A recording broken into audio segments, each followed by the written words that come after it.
আজকে হচ্ছে ওর হেয়ারে আজকে স্মুথনিং হবে। আমি কেরা স্মুথ সাজেস্ট করেছিলাম, কিন্তু ও চাইছে না কেরা স্মুথ করতে, কারণ এইখানটা দিয়ে দেখো একদম নিচের দিকটাতে একটুখানি ড্যামেজ আছে হেয়ারে। প্রত্যেকটা হেয়ারে কম বেশি নিচের দিকটাই বেশি আগে খারাপটা হয়। তো আজকে ওর উপরে স্মুথনিংই করবো। আমি ইচ্ছা আছে কেরাটিন ট্রিটমেন্ট সামান্য একটু অ্যাপ্লাই করবো, যাতে কিনা একটু স্মুথলি ব্যাপারটা আসে, একটু শাইনি ব্যাপারটাও চলে আসে। আজকে স্মুথনিং এর রেজাল্টটা তোমাদেরকে দেখাবো। আশা করি লাস্ট অব্দি দেখবে, ভিডিওটা দেখে বুঝতে পারবে। আর যারা চাইছো এখন অব্দি smoothening, keratin treatment, Botox treatment করাতে, আমাদের লোকেশন মদনপুর ভিজিট করতে পারো। আমার তো দিদির কাছে স্মুথনিং করি খুব ভালো লেগেছে।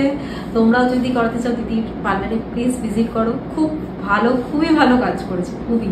Thank you so much. আজকে ও এসছে কাঁচরাপাড়া থেকে। তোমরা যদি স্মুথনিং স্ট্রেটনিং করাতে চাও তাহলে অবশ্যই আমায় কন্ট্যাক্ট করতে পারো 6295470192।